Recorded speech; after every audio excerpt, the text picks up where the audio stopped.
Magandang araw po mga kapatid. Welcome po sa ating pagsisiwalat ng katotohanan. Kasama yung lingkod, Brother Tata Rosal. May isa naman tayong isisiwalat, isang pahayag ng mga pastor ng SDA, isang mga vlogger, mga SDA, na kailangan nating sagutin ang kailang mga pahayag. Kaya para sa kanila, sila lang po ang pakinggan para naman silang tama o totoo ang kanilang mga pahayag. So kailangan ating isisiwalat ang katotohanan. So sa lahat ng dyan sa iba't ibang bahagi ng daigdig, saan man kayo naroon, magandang umaga, hapon, gabi, o kaya tanghali, araw sa inyong lahat. Sana nasa mabuting kalagayan po kayong lahat. Happy Sunday po sa lahat at happy fiesta. Ating pagunita, fiesta po, pag-celebrate sa Christ the King, kung Christory. Bago tayo magsimula mga kapatid, mahuwi naman tayo ng panalangin ng banal na Espiritu. Sa ngalan ng Ama, ng Anak, ng Espiritu Santo. Amen. Halina Espiritu Santo, punuin mo ang puso ng mga sumampalataya sa iyo at pagalabin mo sa kanila ang init ng iyong pagmamahal. Isugo mo ang iyong Espiritu at lahat sila'y muling magbabalik loob at mabago mo ang larawan ng mundo. Manalangin tayo. O Panginoon, na sa pamamagitan ng liwanag ng iyong Espiritu Santo, tinuruan mo ang puso ng iyong mananampalataya. Naway sa pamamagitan din ng Espiritu Santo, kami manatiling mulat sa katotohanan at laging nagagalak sa iyong pagkalinga. Sa pamamagitan ni Kristong aming Panginoon. Amen. Sa ngalan ng Ama, ng Anak, at ng Espiritu Santo. Amen. So once again, magandang hapon sa lahat o araw. Ating sagutin, ating isisiwalat ang isa sa mga pahayag ng ating mga kapatid na mga SDA sa kanilang programa na may nagtanong sa kanilang programa through chat lang, through message lang, hindi personal o hindi tawag. Hindi katulad ng punto por punto nga nandyan sa Zoom ang magtanong at saka personal na magtanong. Pero ngunit ito, isa lang text ang kanilang o chat ang kanilang chat message lang ang kanilang sinagot patungkol po sa pahayag 12:17. Ito ating pakinggan muna. Ang ating pakinggan. Humarap kay G. White na mula sa binhi ng mga apostol. Sandali lang mga kapatid. Ating munang pakinggan ang naturang sandali lang. Sandali lang. Ating munang pakinggan ang pahayag sa Hindi nga ba ang nalabing iglesia ngayon? Ang hindi ko lubos maisip, laking problema, no? Ay kung paanong inangkin ng mga Seventh-day Adventists na sila ang nalabing iglesia dahil ba sa talatang ito, Apokalipsis 12:17, ang SDA ay naitayo o na-organize noong 1863 sa panangunan ni Ellen G. White. Mali. At iba pang mga kasamang founder. Okay, sige. Pabasahin ko muna hanggang sa karugtong. Okay. Yon ang tanong. May nagtanong sa kanila patungkol sa, kung atin mo nang basahin ulit yung tanong na nagpadala sa kanila ng message may kinukot na talata. Tanong, sino kaya ang humanap? Sandali lang, ating balikan ang naturang tanong. Ha? SD nga ba ang nalabing iglesia ngayon? Ang hindi ko lubos maisip at kung paano inangkin ng mga Seventh-day Adventist na sila ang labing iglesia. Dahil ba sa talatang ito? Apokalipsi 12:17. Ang STI itinadayo o na-organize noong 1863 sa pamumuno ni Ellen G. White at iba pang mga kasamahang founders. Yon ang tanong, ating pakinggan ang kanilang sagot. Kung ano ang ilang sagot sa naturang talata. So, Okay. Isa-isahin na natin. o isa-isahin. Kasi Pakinggan natin. komplimado siya eh. So, isday nga ba ang nalabing iglesia? Ngayon, ang hindi ko lubos maisip ay kung paanong inangkin ng mga Seventh-day Adventist na sila ang nalabing iglesia dahil ba sa talatang ito? Apokalipsis 12:17. Ang isday na itayo na organized noong 1863 sa pangunguna ni A.W. at iba pang kasamahang founders. So, kapatid na sa Cords,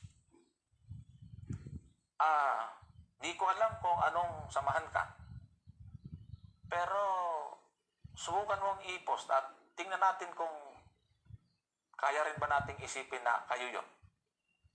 Kung ang Seventh-day Adventist para sa iyo ay hindi mo maisip, dahil sa talatang 12:17 na ang nakasulat dyan, pakilagay mo nga dyan sa iyong screen, 12:17 ng Apokalipsis, ay hindi mo maisip na ang nakasulat dyan ay ganito.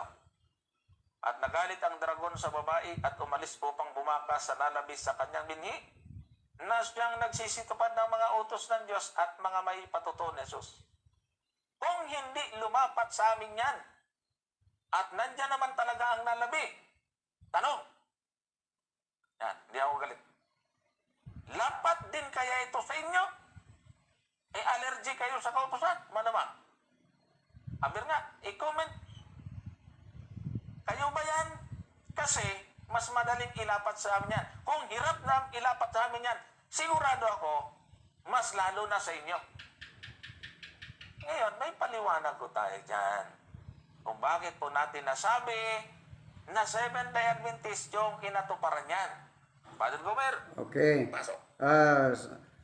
May sagot po sila niyan na 70 ang sinasabi ang katuparan niyan. Yung sumusunod ng utos ng Diyos.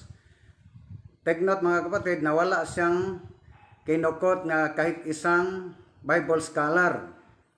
Kung SDE ba yon ang tinutukoy sa pahayag 12:17 na sumusunod sa kautusan ng Diyos. Conclude na sila, SDE yun, parang kami yon dahil po ay kami lamang ang nagsunod sa kautusan ng Diyos. O mahirap namin angkinin, mas lubos ng hirap sa inyo, di ba? Ating pakinggan yung sa kasama. Isa ni kasama kung mayroon po bang kinukot na isang Bible scholar na nagpapatunay na SDE yun ang tinutukoy dyan sa pahayag 17:12. Ating pakinggan. Ayan, kung babasahin niyo po yung Apokalipsis 12, kapatid na nagtanong, may kasaysayan pong pinagdaanan yung iglesia. Ano po? At kung bakit po yan ay tinatawag na nalabi, ay sapagkat nga ito po ay sa panahon na ng mga huling araw eh. Kung inyo pong babasahin yung Apokalipsis, ang kasunod noon ay... Okay ha? Sabi niya, may kasaysayan ang nalabing iglesia. So akala ko gamitin niyang isang referensya, isang Bible scholar, pero Biblia pa rin ang gamitin niya. Apokalipsi pa rin 12:17 ating pakinggan. Yung pagpilit na ng hayop para i-implement yung kanyang tatak. So maliwanag, Brother Johnson, na itong iglesia na tinutukoy dito sa 12:17, ay ito po yung iglesia na daratnan na ng ating Panginoong Hesukristo. Kumbaga, sa ating huling kapanahunan ngayon, abay narito na itong nalabi na ito. Hindi po pwede, Brother Johnson, na itong Apokalipsis 12:17 na nalabi na iglesia ay hindi pa umiiral ngayon. Ay papaanong maghahanda, no? So, ibig sabihin, nag-exist na yung iglesia na umiiral na yung iglesia na tinutukoy sa pahayag 12:17 na nagsunod sa kautusan ng Diyos. Pero ngunit wala siyang ginamit na referensya o Bible scholar sa sarili lang kanilang pag-unawa, di ba? Sarili na ilang pangangaral, walang batayan na mga referensya Bible scholar. Ating pakinggan, patuloy natin pakinggan. Dadatnan ng ating Panginoon kung walang iglesia ngayon na umiiral. Hindi ba? So maliwanag, kung hindi nyo man matanggap na itong Seventh-day Adventist ang nalabi, ay magturo kayo kung sino. Ay kung iniisip nyo naman kayo, ay di pwede nyo rin namang patunayan. Oh, so may challenge pa siya, kung hindi yun ang SDA ang tinutukoy sa naturang talata, sino pang yung itinuturo kung hindi ang SDA? Di ba? So, para sila, SDA yung tinutukoy sa naturang talata, pahayag 12:17, na sumusunod sa kautusan ng Diyos, kahit wala pang ginamit nilang Bible scholar o standard reference. Maliban dyan mga kapatid, hindi nila binanggit o binagyan ng concern ang pagsagot yung tanong nga ang SDA ay natatag lang ni Ellen Goldwhite. No comment po sila, di ba? Kahit na sabi ng nagtanong nga, noong 1863 pa natatag ni Ellen Goldwhite ang SDA, no comment pong yung dalawang pastor ng SDA. Ang focus nilang sinagot yun lang talata sa pahayag 12:17 na para sa kanila, SDA yun. Kaya sumusunod sa utos ng Diyos, walang anong pang mga ginamit na mga referensya. Tayo, ating gamitin. Isa sa ating gamitin mga kapatid para ating sagutin ang naturang talata.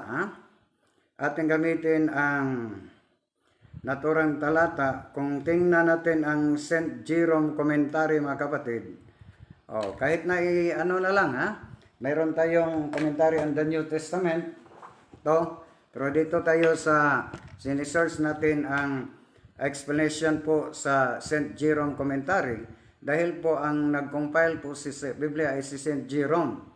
Ano po ba ang explanation po ni St. Jerome sa talata sa Revelation 12:17? Ano ba ang explanation niya? According to this interpretation, Revelation 12:17 describes the remnant of the seed of the woman. So, remnant, yon ang nalalabi. Yung para sila po ang remnant Diba? Sa mga Judaism. Pero the seed of the woman, sino pong woman? Yung iglesia. Simbahan, natatag natin Panginoon as those who keep the commandments of God. Totoo naman yon. Pero sino ba sila? And have the testimony of Jesus Christ, the offspring of the woman. The woman said then refers to the saints. So, ang tinutukoy pala yung mga nalalabi o remnant na mga sumusunod sa utos ng Diyos according to the St. Jerome commentary, yung mga banal. Sino po bang babae? Woman. Yung babae, yung simbahan o iglesia na tatag ng ating Panginoon. Hindi SDA. Dahil po ang SDA ay tatag lang ni Ellen Goldwhite, pero no comment na sila. Diba? So hindi yun tumutukoy sa SDA. Kumpara sila, SDA yun. Pero sabi ng isang komentarista, isang Bible scholar, lalo na si St. Jerome, na tumutukoy, ating basahin, in Revelation, the woman said, yung mga sumusunod sa iglesia, therein refers to the saints. Ang tanong, kung para sa kanila SDA yun, dahil po sumusunod sa utos ng Diyos at sa ating Panginoon Jesus, tumutukoy yun sa mga santo, mga banal, Mayroon bang banal ang mga SDA? Kung ating basahin ang pahayag 14:12, sino po ba ang sumusunod sa utos ng Diyos? SDA ba? Hindi. Yung mga banal, ating basahin, pahayag 14:12 mga kapatid. Yun ang ating sagot punto por punto. 14:12 sa pahayag, ating basahin. Dito napatunayan ang pagtitiis ng mga banal na laging nag-iingat sa mga utos ng Diyos at sa pananampalataya kay Hesus. Mga banal pala ang tinutukoy sa pahayag 12:17, hindi SDA mga kapatid. Yung mga martir, di ba? Yung mga martir, yung mga banal, nagtitiis sa utos ng Diyos. Ang tanong, sino bang itinuturo ng mga SDA na kasama nilang banal? Maliban dyan mga kapatid, bagsak ang SDA dahil po, speaking of pahayag, yung mga banal nandun na sa langit. Saan? Yung mga martir, saan ba natin mabasa? Na ang mga banal nandun sa langit, samantalang ang mga SDA, kahit isa, wala pang nakapunta sa langit para sa kanila. Dahil pa wala pa naganap ang second coming of Jesus para sa kanila, ang kanilang mga kapatid na nasa kabilang buhay na, nandun pa, nandyan pa sa libingan o cemetery hanggang ngayon para sa kanila. Kaya hindi pa, wala pa naganap ang muling pagkabuhay. Diba? So, ibig sabihin, yung mga sumusunod sa utos ng Diyos, nandun na sa langit, sabi ni St. Jerome, yun tumutukoy sa mga banal, nandun na sa langit. So, hindi yun mga SDA. Kaya para sa mga SDA, wala pang kahit isang nakapunta sa langit, nandun pa sa libingan. Dahil po, para sa kanila, ang katawan at ang kaluluwa, isa lang. Pag mamatay ang katawan, patay ang kaluluwa, at nandun lang sa libingan, nagantay sa pagbalik ng ating Panginoon Hesus. Ating basahin ang pahayag 6:9 mga kapatid.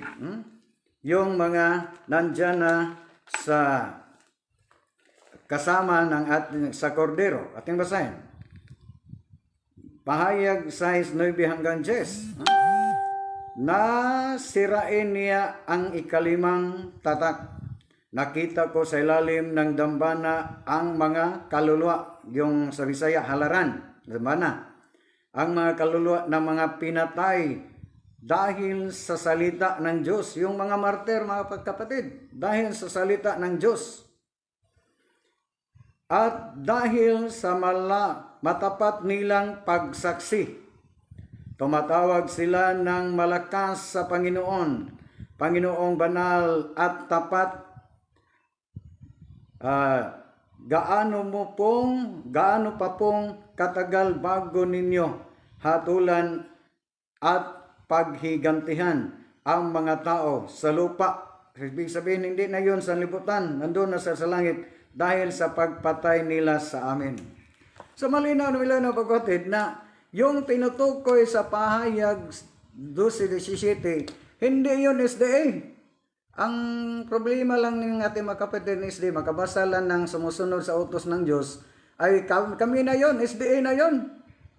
Ang malaking problema, dahil po yung mga sumusunod sa utos ng Diyos, nandun na sa langit yung mga banal, sabi ni St. Jerome sa kanyang komentary. Diba? Nandun na sa banal, yung mabasa natin sa pahayag 14:12, yung mga banal na sumusunod sa utos ng Diyos, nandun na sa langit. At saka ang SDA, wala pang nakapuntang SDA nandun sa langit dahil po ang kanilang kahit sa iling duluit, nandun pa sa libingan Kaya para sa kanila, nagantay pa sa ikalawang pagbalik o second coming of Jesus sa final judgment o ikalawang muling pagkabuhay. So, bagsak kayo mga kapatid. Di ba? Hindi yun SDA. Huwag kayong maniniwala. Ating balikan, ano ang sagot sa dalawang pastor? Walang mga binanggit nga pati sa commentary on the New Testament. Tinutukoy yun sa iglesia, yung babae, human, tumutukoy sa iglesia, yung mga sumusunod sa utos ng Diyos, yung mga banal, kahit sa commentary on the New Testament. Ngunit ang ating ginamit, ang St. Jerome commentary, dahil po siya ang nag-compile po sa Biblia. Ating basahin ulit ang ang commentary ni St. Jerome. According to this interpretation, Revelation 12:17, describes the remnant of the seed of the woman. Huwag niyong ibig sabihin na yung woman ay si Ellen Goldwhite. Yun ang woman, yung iglesia, natatag ng ating Panginoon Jesus. At those who keep the commandments of God and have the testimony of Jesus Christ. The offspring of the woman seed, then refers to the saints. So ang mga sumusunod sa utos ng Diyos ay referado po yon sa mga banal, mga santo, so ibig sabihin nandoon na sa langit. Kung basahin natin pahayag 5:8 na puno ang insinso sa mga dasal ng mga banal, mga santo. Nandoon na sa langit. Ang SDA, wala pang nakapunta sa langit kahit isa dahil po ang lahat ng mga SDA namatay, nasa kabilang buhay, kahit pa si Ellen Goldwhite o si James White, hindi pa nakapunta sa langit, nandyan pa sa libingan, nagantay pa sa kalawang pagbalik ng ating Panginoon Jesus. Paano niyo angkinin yon? Kahit isang SDA ngayon nag-view sa atin o nakinig. Pwede kayo mag-interrupt.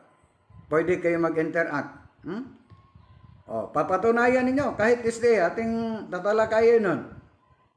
So, malinaw pagkapatid na tumutukoy ron sa mga banal. Ngunit ang kanilang sagot ating balikan. Hindi ba yun bagsak ang walang pang ginamit sa sarili nilang pag-unawa, walang ginamit kahit isang referensya o isang Bible scholar. Ating basa, ating pakinggan ulit. Hindi ko alam kung anong samahan ka. Pakinggan natin ulit, sandali lang. Nawala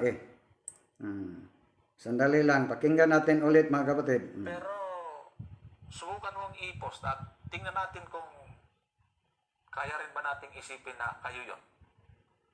Kung ang Seventh Adventist para sa iyo ay hindi mo maisip, dahil sa talatang 12:17 na ang nakasulat dyan, pakiilagay mo nga dyan sa iyong screen, 12:17 ng Apokalipsis, ay hindi mo maisip na ang nakasulat dyan ay ganito. At nagalit ang dragon sa babae at umalis upang bumakas sa nalabis sa kanyang binhi, na siyang nagsisitupad ng mga utos ng Diyos at mga may patutuo ni Jesus. Kung hindi lumapat sa amin yan, at nandyan naman talaga ang nalabi, tanong, yan, di ako galit. Lapat din kaya ito sa inyo? Ay allergy kayo sa kautusan? Malamang. Aber nga, i-comment. Kayo ba So, may ginamit ba siyang isang referensya, kahit isang Bible scholar, na tumutukoy yun sa SD? Ang pinagmalaki lang nila dahil po ang mabasa ay sumusunod sa kautusan ng Diyos. Para siya na sila na yun. Di ba? Pero sinagot na natin, walang sa sarili lang nilang pag-unawa. May remnant pala. Yung iglesia para sila kanila, sila po yun. Mga SD, remnant po. Ang kung ibig sabihin, kung remnant yung sa Bisaya, salin o nalabi, ibig sabihin, nawala na yung original. Sila na lang yung remnant o nalabi. Ano po ba? Granting without admitting na sila yon. Kung sa termino nga remnant o nalabi, ibig sabihin salin po sila sa Bisaya o nalabi, ibig na nawala na yung original. Hindi nawala yung original dati. Dahil po ang original nga Sabbath keeper, genuine nga Sabbath keeper, mga Judaism hanggang kayon may nandun pa sa Israel. Yung mga Seventh Adventist nga Sabbath keeper, mga pirated lang yun, made in US lang yun, tatag na rin ng Ellen Goldwhite, mga kapatid. So, ating pakinggan, patuloy natin pakinggan, kapati na yung kasama niyang isang pastor din. Ano po? Mas madaling ilapat sa amin yan. Kung hirap na ilapat sa amin yan, sigurado ako, mas lalo na sa inyo. Ngayon, may paliwanag ko tayo dyan. Kung bakit po natin nasabi na Seventh-day Adventist yung kinatuparan yan. So, may paliwanag tayo dyan. So, ating pakinggan ang kasama ng pastor kung ano po ang paliwanag o magamit ba kahit isang Bible scholar para pagpapatunay na tumutukoy yun sa Seventh-day Adventist Church. Ating pakinggan ang kasama niyang pastor. Pasok. Ayan, kung babasahin niyo po yung Apokalipsis 12, kapatid, na nagtanong, may kasaysayan pong pinagdaanan yung iglesia. Binanggit siya ng kasaysayan ng iglesia at ngunit wala siyang ginamit nga libro anong klaseng kasaysayan. Parang sa sariling isip lang sa kanya, di ba? Pag-unawa. Kung bakit po yan ay tinatawag na nalabi, ay sapagkat nga ito po ay sa panahon na ng mga huling araw eh. Kung inyo pong babasahin yung Apokalipsis, ang kasunod noon ay... So, Apokalipsis pa rin, Biblia pa rin, di ba? Walang reference ang ginamit sa ating kapatid, di ba? Walang Bible scholar, apocryphally pa rin yung mga halimaw na isang ating patuloy natin pakinggan. Yung pagpilit na ng hayop para Hayop. i-implement yung kanyang tatak. So maliwanag, Brother Johnson, na itong iglesia na tinutukoy dito sa 12:17, ay ito po yung iglesia na daratnan na ng ating Panginoong Hesukristo. Kumbaga, sa ating huling kapanahunan ngayon, abay narito na itong nalabi na ito. So sabi niya, kumbaga sa huling kapanahon narito na. Sila yon, iglesia, yung Seventh Adventist na daratnan ng ating Panginoon Hesus. Walang isang scholar nagsuporta, ginamit o batayan sa kanila, sarili na kanilang pag-unawa lang, ha? So itong Apokalipsis 12:17 na nalabi na iglesia ay hindi pa umiiral ngayon. Ay papaanong maghahanda, no? Papaano ihahanda yung... Ibig sabihin, para sa na umiiral na yon, paano paghahanda? So nandyan na ang iglesyang nalalabi. Oh, sino yon? Ating Panginoon kung walang iglesia ngayon na umiiral. Hindi ba? So maliwanag, kung hindi nyo man matanggap na itong Seventh-day Adventist ang nalabi, ay magturo kayo kung sino. Ay kung iniisip nyo naman kayo, ay di pwede nyo rin namang patunayan. Okay, sabi niya, kung para sa kanyo, hindi yun 70 Adventist ang nalabi o yung remnant, magturo kayo kung sino. Ating sagutin. Sinagot na natin kanina, ang challenge ng isang pastor, Gomer ba yun at si Johnson, magturo kayo kung sino. More than 100% hindi kayo mga STA ang tinukoy-tukoy dyan, Pastor na Gomer. Sino? Sabi niya, magturo kayo kung sino. Ating balikan ang commentary. Magandang hapon pala ni Glenn Luzon, Osias Luzon. Mayong hapon, bro, Tata Rosal. So, sabi niya, magturo kayo kung sino. Sino ang tinutukoy ni St. Jerome bilang scholar? Bilang siya po ang nag-compile ng Biblia. According to St. Jerome sa kanyang explanation sa Revelation 12:17, according to this interpretation, Revelation 12:17 describe the remnant of the seed of the woman. Yung woman, hindi yun si Ellen Goldwhite, yung iglesia, yung simbahan, church. As those who keep the commandments of God, yung nagsunod sa utos ng Diyos, and have the testimony of Jesus Christ, the offspring of the woman, yung mga lahi ng babae, yung simbahan. The woman said, then refers to the saints. So sabi niya, kung hindi yun SDA, magturo kayo kung sino. Ang aking itinuturo, hindi SDA, sabi ni St. Jerome, komentary, yung mga tumutukoy yun sa mga banal. May batayan ba tayo kahit sa Biblia nga ang mga banal ay sumusunod sa utos ng Diyos? Ating balikan ang Pahayag 14:12. Ating balikan mga kapatid kung ano po ba, mabasa ba natin sa Pahayag 14:12 na yung tinutukoy sa talata sa 12:17 sa Pahayag, kung SDA ba? Sabi niya, kung hindi yun SDA, ibigay ninyo kung sino. Ito, pastor, hindi kayo. Yung sumusunod sa utos ng Diyos, sino? Pahayag 14:12. Dito napatutunayan ang pagtitiis ng mga banal na laging nag-iingat sa mga utos ng Diyos at sa pananampalataya kay Jesus. Mga banal yun. Hindi SDA. Pastor Gomer at Johnson. Ang challenge mo, kung hindi yun SDA, sino yun? Sabi ni St. Jerome sa kanyang komentary, tumutukoy yun sa tunay na simbahan na tatag ng ating Panginoon Hesus at sa kanyang mga banal. Ang tanong, ako naman ang mag-challenge sa dalawang pastor, si Johnson at si Gomer.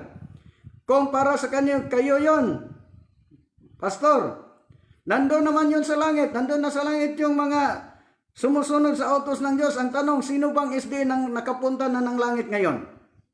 Kahit si Ellen G. White. Diba? Sino bang SDA na may kasamang naging banal? Yung sumutunod sa utos ng Diyos, hindi SDA yun, mga banal yun. Ating balikan pagbasa. 14-12 pahayag, dito napatunayan ang pagtitiis ng mga banal na laging nag-iingat sa mga utos ng Diyos at sa pananampalataya kay Jesus. Nandun na sa langit yung mga banal. Yung SDA turo nila, wala pang nakaakyat kahit isa nandun sa langit. Dahil ang mga SD, pag mamatay, patay din ang kaluluwa, patay yung laman, yung tatawan, nandun pa sa semeteryo, nandun pa sa liwingan, naghintay pa sa kalawang pagbalik ng ating Panginoon sa muling pagkabuhay. So hindi yun tumutukoy sa SDA. Sagutin ninyo. Kung tutol kayo sa aking pagsisiwalat ng katotohanan. Happy pala ni Bro Cirilo Castro, yung Bro Cirilo Castro, mayong hapon bro ta. Isa yung SDA dati, kasama yun ni Brother Jando Alabado, yung Brother Cirilo Castro. Sa ngayon, isa ng Katoliko Timender as isa pang alagad sa parokya po na sa Holy Child Dan sa Claren. Consid Agnes Okia. Magandang hapon po, bro tata. So, ating balikan, wala silang ginamit kahit isang Bible scholar sa sarili na lang pagnawa. Yung SD para lang yung isang taong nakarinig ng isang pagsabog ng tambutso ng isang truck na sumabog para sa kanila, barrel na yon. Makabasa lang ng sumusunod ng utos ng Diyos, kami na yon. Di ba? SDA na yon. Remnant na yon. Nalalabi na yon. Di ba? So, yun lang mga banal nandun na sa langit. Ang tanong, sino po bang kasama ng SD na naging banal na nandun na sa langit? Yung mabasa natin, yung mga banal nandun na sa langit. Kung tingnan natin ang sulat po ni St. Jude sa 1 Jude chapter 1, one chapter naman yung Jude, di ba? Kung ating basahin sa 14-15, kung ating basahin ang naturang talata, sabi ni St. Jude na ating munang basahin mga kapatid, kung sa ikaw lang pagbabalik ng ating Panginoon, sino ay ang kasama. Basta ninyo, dumarating ang Panginoon na kasama ang libo-libong binanal niya. Libo-libong binanal na niya. So, sa coming of Jesus, sa muling pagbalik ng ating Panginoon Jesus, hindi lang siya nag-iisa. Kasama niyang libo-libong binanal niya. So, ibig sabihin, nandun na sa langit. O panghatulin ang lahat. Parusahan niya ang lahat ng masasama dahil sa masasama nilang gawain. At dahil sa paglapastangan ng masasama laban sa Kanya.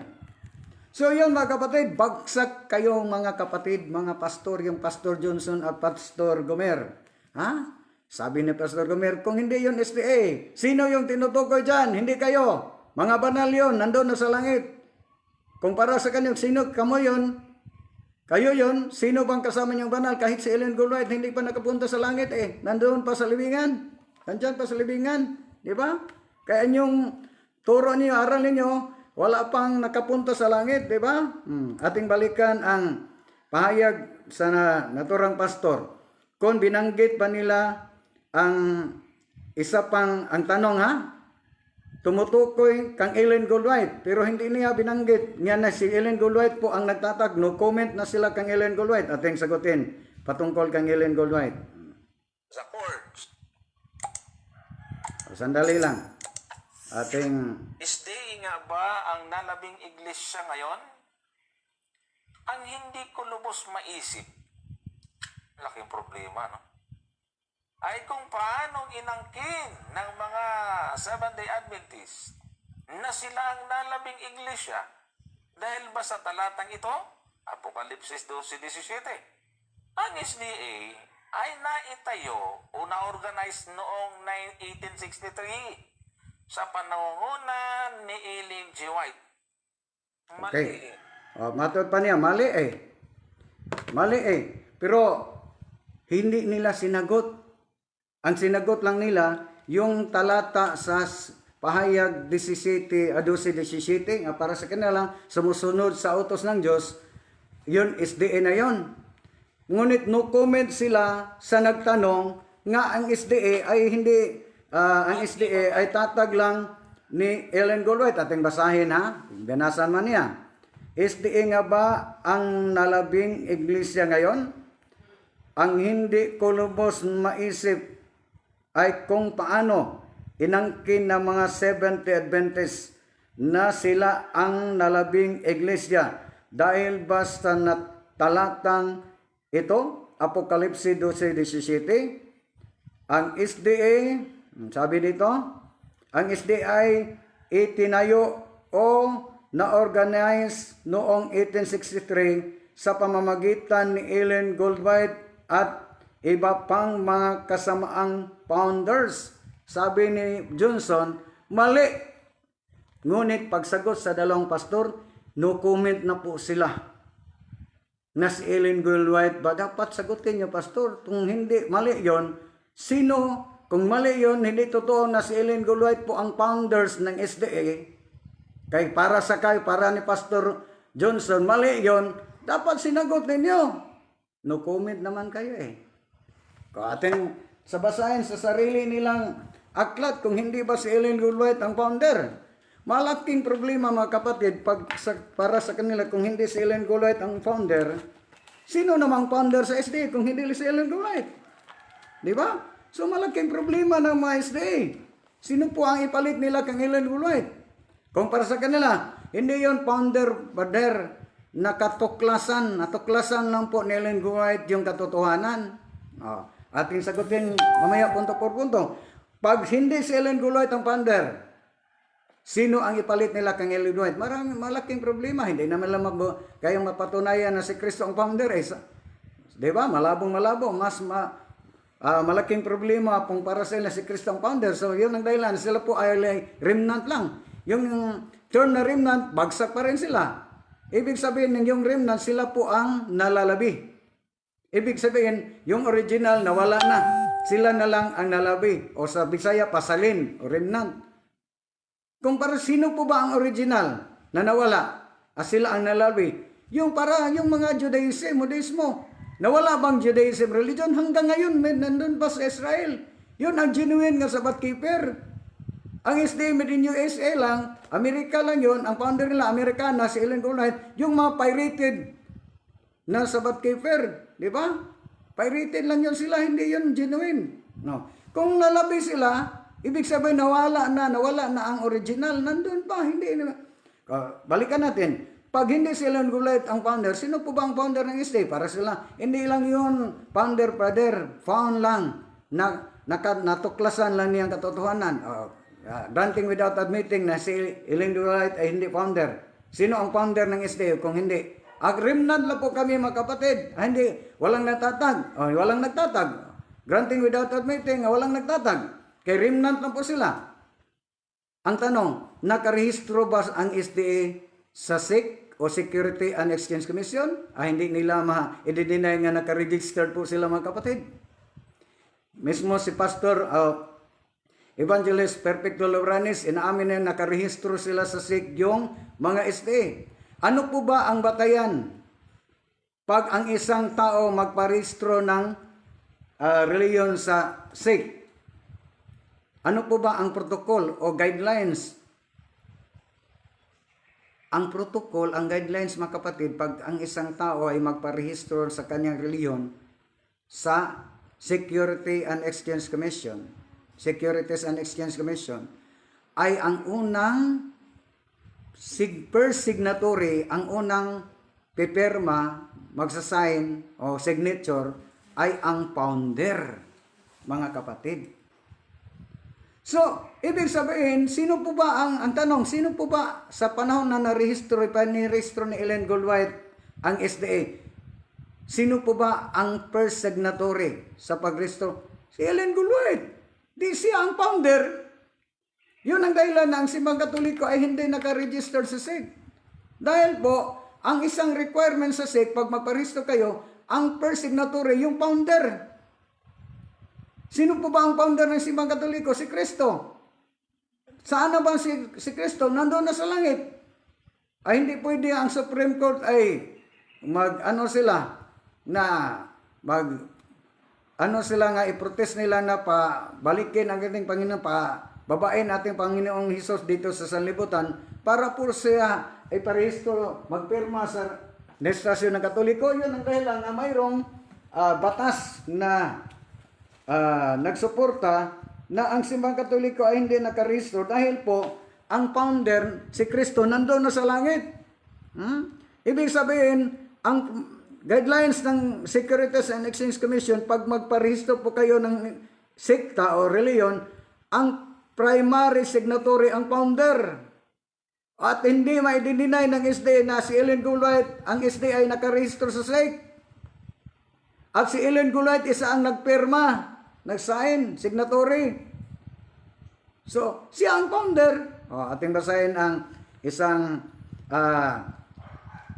libro, isang The Law on Partnership and Private Corporation by Hector S. De Leon, edition 2005, sa page 532.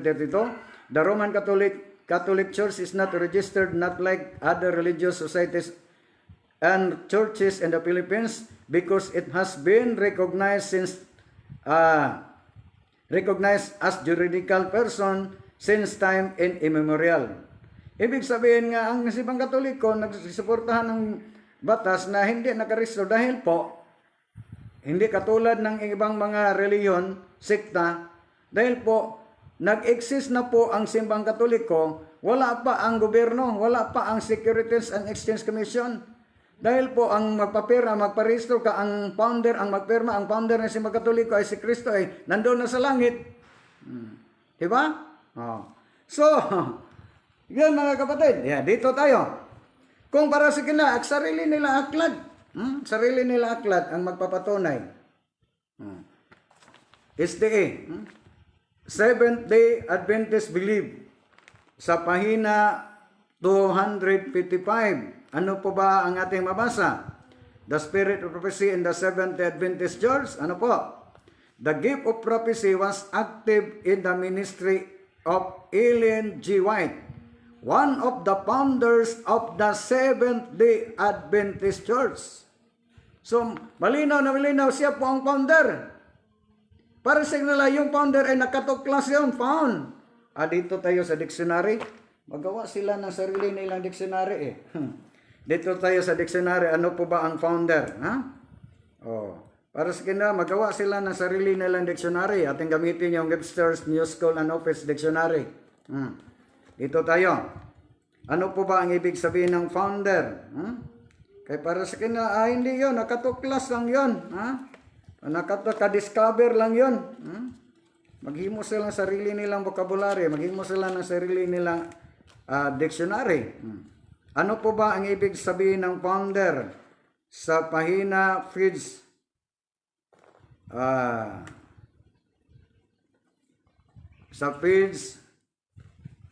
dito tayo sa page 208 pala mga kapatid, 208. Ano po ba? Founder or founds, wants to found, or originates, builder. Dito tayo sa found. To lay the basis of build as firmly established. Ang word na found is establish. Ang founder, builder. Nasaan ba yung vocabulary nila yung found is natuklasan, nakadiscovery? Ang nakadiscovery, hindi yun found, find. Ating basahin ang natura pang isang dictionary, ngunit sa page 283. Ating basahin. Ano po ba ang find? P-F-I-N-D. Find, to discover, to obtain, searching. Yun ang find, dili found. Para sa kanila, hindi yun si Elid Gulay ang founder. Nag-found lang, nakatuklas lang yun, nakadiscover. Kumbaga, kung para sa kanila, Magellan discovered that the Philippines, para sa kanila, Magellan is found in the Philippines. Founder in the Philippines, pastilan. Bagsak pala, kahit dictionary, bagsak na. Di ba? Yun ang dahilan na hindi nila, no-comment na sila sa word na founder. Hindi na nila sinagot sa dalawang pastor ng SDA, si Johnson at si Gomer. No-comment sila. Ang binigyan nila ng pansin, yun lang pahayag 12-17 na ating balikan ulit, mayroon pa silang challenge si Gomer, Pastor Gomer. Kung hindi yun tumutukoy ng SDA, sino yun? Akong challenge sa iyo. Mayroon akong sagot na hindi kayo. Pag tutol kayo sa aking sagot na hindi kayo, pwede kayo papasok ngayon. Kahit sinong SDA, papasok ngayon. Kahit anong SDA, kahit pag sinong pastor dyan. Happy being Antonio Galiago Gamayan Jr. At yung Brad Sir Junior, si Junior Gamayan to watching from Bohol. Magkamag-anak to sa side po sa aking ina. Aking ina is Gamayon din, taga Budjol, Dimia, Bohol. Ronel Berula. Magandang, sandali lang. Ate mo nang magandang pira-pira lang yan. Adelia Pilare. Ramo Rolian. Sa ili po to, maayong hapon, Brad Tata, musta, hihi. Maraming salamat. Cirilo Castro, ang SDA man ang tinuod, Brad Ta, nga nagpakahudiyo. So, sila po ang tinuod, totoong nagpakahudiyo. The shirt, Taylor Delphine, ano ko Mike Edmond, Bronyola, SDA po haha, hiyom-hiyom lang. Hiyom-hiyom lang, Antonio. So, maraming salamat At ang dami naman palang nagkapasok sandali lang. Kaya nasaan naman yun? Anak ko Mike Edmond, Royola, SDA po hala. Hiyom-hiyom lang. Hiyom-hiyom lang anak niya. Nakinig pala. Pwede siya magtanong. Nisi and Cabo Rosal Tora, musta po? At yung musta mo na tata? So, at yung cousin, ating pinsan. So, balikan natin. Hindi na nila sinagot yung, para sa kana, paratang yun si Ellen Gulwait ang nagturo, ang nagtatag ng SDA, para ni Pastor Johnson sa SDA. Mali yun. Pero hindi nila sinagot. Ang pinigyan nilang pansin, yung pahayag 12-17, nga para sa kina, sabi ni Pastor Gomer, sabi niya, kung hindi yon ang SDA, sino yon? Sabi ating pakinggan ulit. Kung babasahin yung Apokalipsis, ang kasunod noon ay yung pagpilit na ng hayop para i-implement yung kanyang tatak. So maliwanag, Brother Johnson, na itong iglesia na tinutukoy dito sa 12-17, ay ito po yung iglesia na daratnan na ng ating Panginoong Hesukristo. Kumbaga, sa ating huling kapanahunan ngayon, abay narito na itong nalabi na ito. Hindi po pwede, Brother Johnson, na itong Apokalipsis 12-17 na nalabi na iglesia ay hindi pa umiiral ngayon. Ay papaanong maghahanda, no?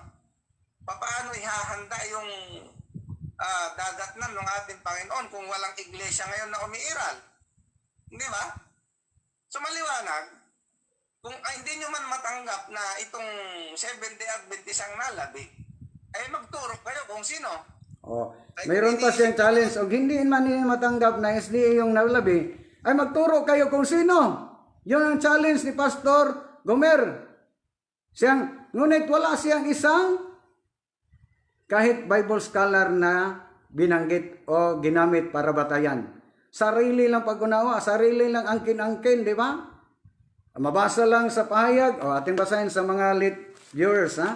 Ano po ba ang talata sa mabasa natin? Makabasa lang yun ng pahayag na sumusunod sa utos ng Diyos. SDA na yun, kami yun.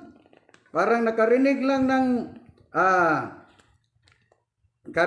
ng pagsabog ng sumabog yung tambotso ng isang truck. Pagkarinig nila, yun, baril na yun, o bomba na yun. Galit na galit ang dragon, 17, 12 palata, 17, 12-17. Galit na galit ang dragon sa babae, kung kaya't sinalakay niya,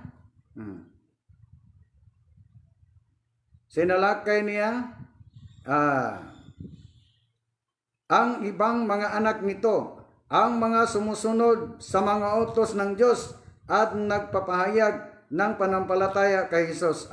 Para sa kanila, SDA na yon. Kay sumusunod yun ng, sabi ni Pastor Gomer, kung hindi yun SDA, sa sarili na lang pag-unawa. Sino yon? Ating balikan, mga kapatid. Kay may challenge po ang taturang Pastor Gomer. Sino ang tinutukoy?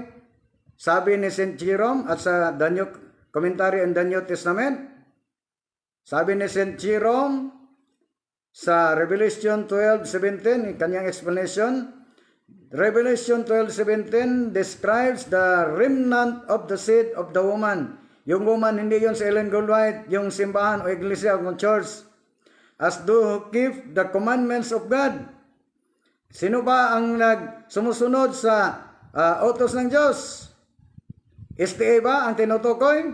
And have the testimony of Jesus Christ, the offspring of the woman, yung mga lahi ng babae, yung simbahan o iglesia. The woman said, then refers to the saints. So ang tinutukoy sa yung anak mo sino yung ni Taylor Delphine, yung anak mo. Ang according to St. Jerome, tumutukoy riyon sa mga santo, mga banal, hindi mga SDA. Granting without admitting nga para sa kanila SDA yung tinutukoy sa pahayag 12:17. Mabasa naman natin yung mga banal pahayag 14:12. Ating basahin pahayag 14:12 ha. Ating balikan. Sino po ba ang tinutukoy? Mga banal. Mga martir. Pahayag 14:12. Dito napatutunayan ang pagtitiis ng mga banal na laging nag-iingat sa mga utos ng Diyos at sa panampalataya kay Jesus. Mga banal, hindi SDA. Di ba? Mga banal, hindi SDA. Na ang tanong, kumpara ni Pastor Gomer, nag-challenge pa siya kung hindi yun SDA. Sino? Aking sagot, Pastor, i-challenge po kayo na. Ano po kayo? Ibalik ko yung challenge mo. Nasagot ko kung sino? Yung mga banal. Sinong mga banal? Nandun na sa langit. Pag kayo yon, sino po bang banal ng SD? Naging banal ng SD? Kahit si Ellen Goldwhite, hindi yon banal. Kung para sa inyo, kayo yon, kasama ninyo yon.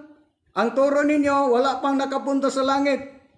Kaya para sa SD, pag mamatay ang tao, ang katawan at ang kaluluwa iisa lang, nandoon pa sa sementeryo. Nandoon pa sa sementeryo o libingan. Kahit si Ellen Goldwhite, nandoon pa sa libingan, hindi pa nakapunta ng langit. Diba? So ibig sabihin, wala pang SD ngayon sa langit. Ngunit ang tinutukoy, nandoon na sa langit. Sumusunod sa utos ng Diyos. Kung basahin natin ang pahayag 6:9, mga martir yun. Ating basahin ulit. Nang sirain niya ang ikalimang tatak, nakita ko sa ilalim ng dabana yung halaran, ang mga kaluluwa ng mga pinatay. Mga SDA, walang kaluluwa Yung naandang dyan lang sa libingan, ngunit yung nakita ni San Juan, nandun na sa langit, mga kaluluwa, hindi yun SDA. Mga martir. Dahil sa salita ng Diyos, mga martir yun. at dahil sa matapat nilang pagsaksi, tumatawag sila ng malakas sa Panginoon, Panginoong banal at tapat, gaano papong katagal bago ninyo hahatulan at paghigantihan ang mga tao sa lupa dahil sa pagpatay nila sa amin. Ang mga banal, mga martir nandun na sa langit. Sino po bang martir ng SDA? Nakasama nila? Wala. Katoliko lang, mga kapatid. Di ba? So malabong malabo. Yun ang challenge ko. Ang tanong, ang ating ulitin ha, ang tanong, binanggit pa si Ellen Gulay pero hindi nila na sinagot. Kung sabi ni Pastor Johnson, mali. Mali. Sabi niya mali. Pero hindi niya sinagot. Kung hindi ba si Ellen Gulay ang mali, si Ellen Gulay ang founder, hindi niya sinagot. Sandali lang. Ating balikan. SDA nga ba ang nalabing iglesia ngayon? Ang hindi ko lubos maisip, laking problema, no? Ay kung paanong inangkin ng mga Seventh-day Adventist na sila ang nalabing iglesia dahil ba sa talatang ito, Apokalipsis 12:17, ang SDA ay naitayo o na-organize noong 1863 sa panungunan ni Ellen G. White. Mali eh. Sabi niya, mali eh. Iba ba? Mali eh. Bakit hindi niyo sinagot eh? Bakit no comment po kayo eh? Kung mali, hindi si Ellen Gulay, 1863, para sa yun ang malaking problema ng mga SDA. Pag idinilay nila nga si Ellen Gulay hindi yung founder, sino ang ipalit nila kang Ellen Gulay? At para sa kanila, remnant po sila, hindi walang nagtatag, ha? Bakit narehistro sa SIC? O sino po ba ang nagpirma o nag-sign sa rehistrasyon sa SIC? Si Ellen Gulay. Di siya ang nagtatag. Dahil po sa guidelines ng Securities and Exchange Commission, ang primary signatory yung founder. Ha? Founder. So malinaw mga kapatid. Kahit walang lasot yung SDA, ibig sabihin, yung mga pastor ng SDA ay nagturo ng kasinungalingan. Huwag kayong basta-basta na maniniwala, makinig ng mga turo ng mga pastor ng SDA. Ililigaw kayo. Ililigaw kayo mga kapatid. Ating mo nang basahin. Ating basahin, isa-isahin natin pagbasa yung mga na si Rachel Echano, si Clay Clay, kasama natin sa SDA. Kasama natin sa station. Kasama natin sa station. SDA man ang tinuod nga Bro Cirilo Castro, isang SDA yun dati. Ating binanggit na kanina nga kasama pa sila ni Brother Jando noon bilang mga ngangaral ng SDA. Sayon na ang pag-angkon bradta pero lisod pamatuod-an kay 1863 lang nakabasa sa Exodo 34:37. Biglang nawala. Ang dami naman 'yon. Ating dito tayo mag-start. Bro, banggitin ninyo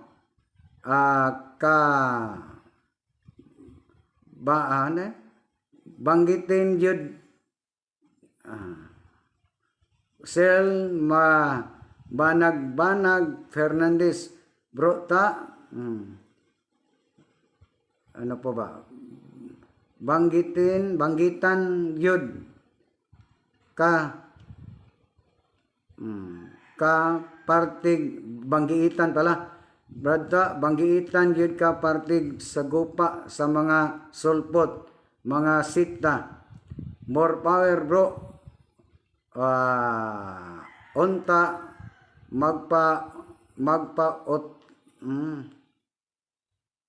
magpa-author ka og libro.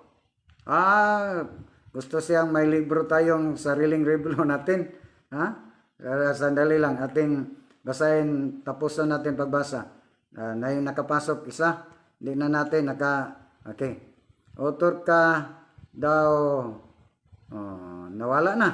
Libro, all about how to defend our Catholic faith.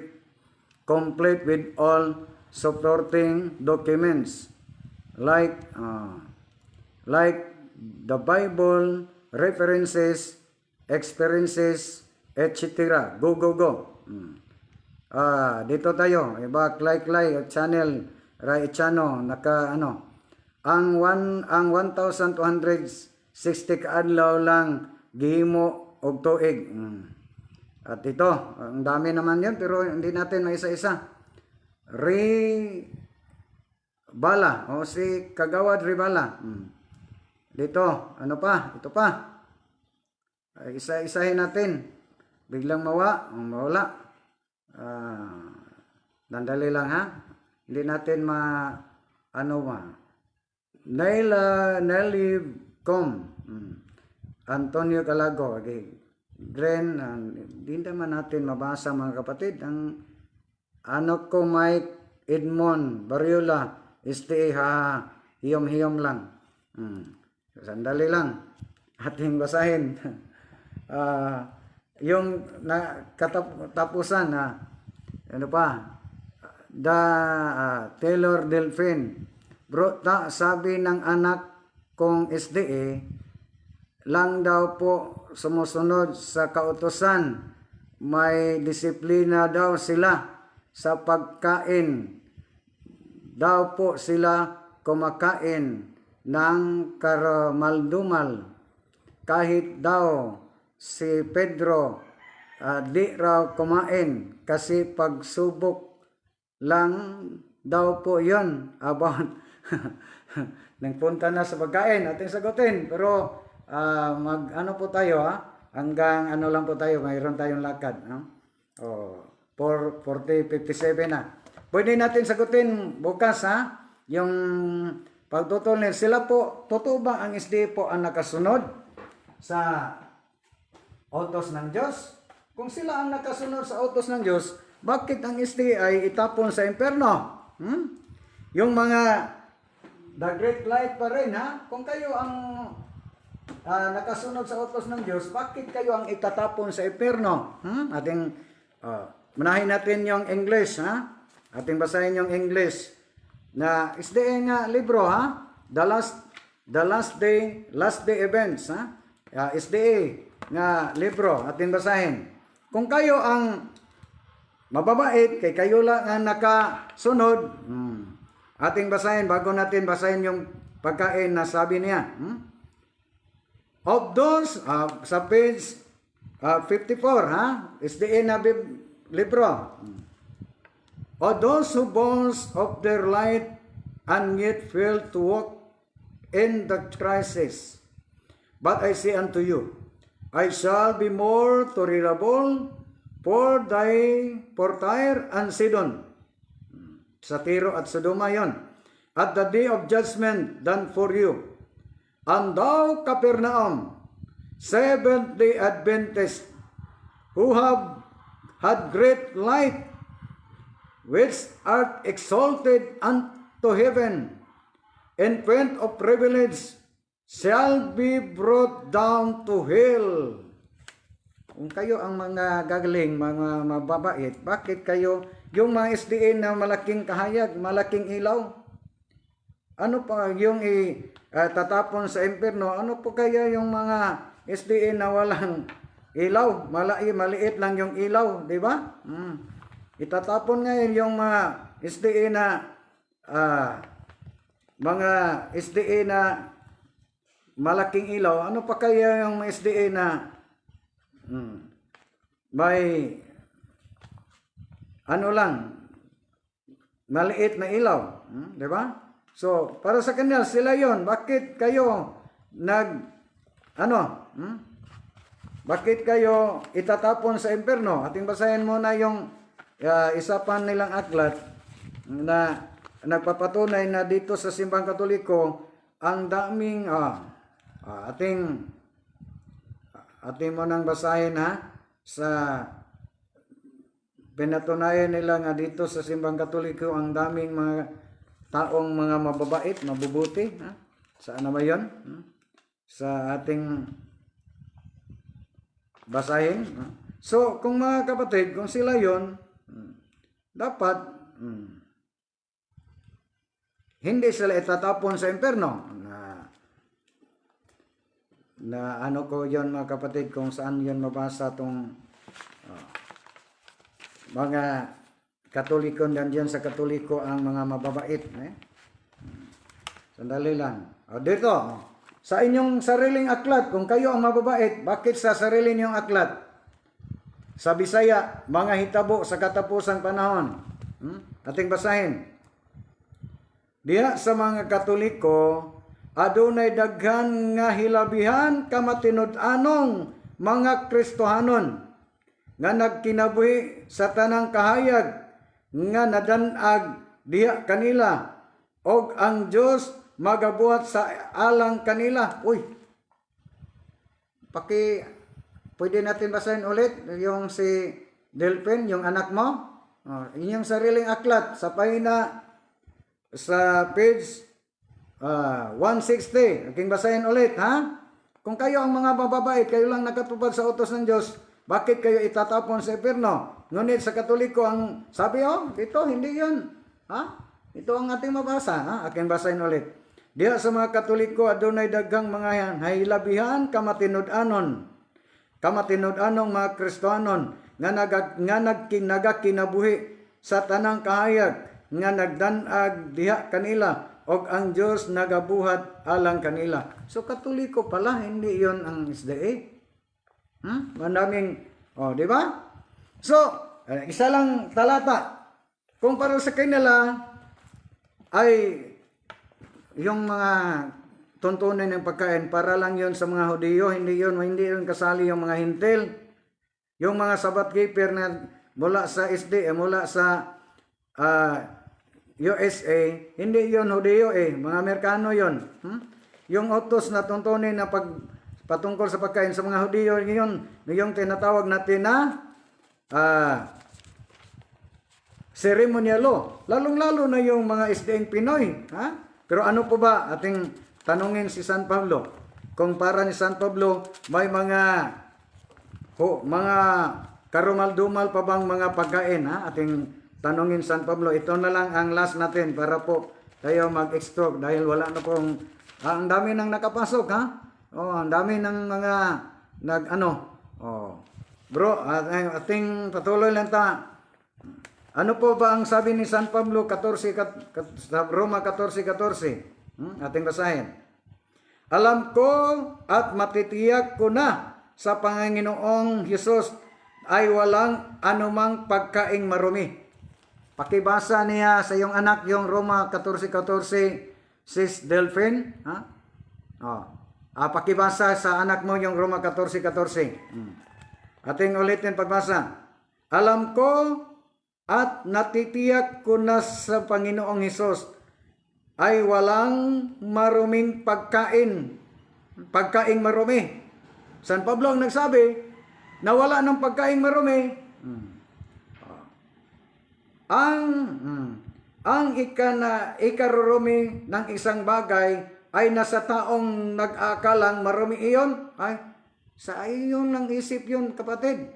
Sabi ni San Pablo, wala nang pagkaing marumi. Manalaki na yung ating dahil po ating yung So, wala nang pagkaing marumi, Sabi ni San Pablo, pag mayroong taong nagsasabing marumi ang isang pagkain, sayang lang yun.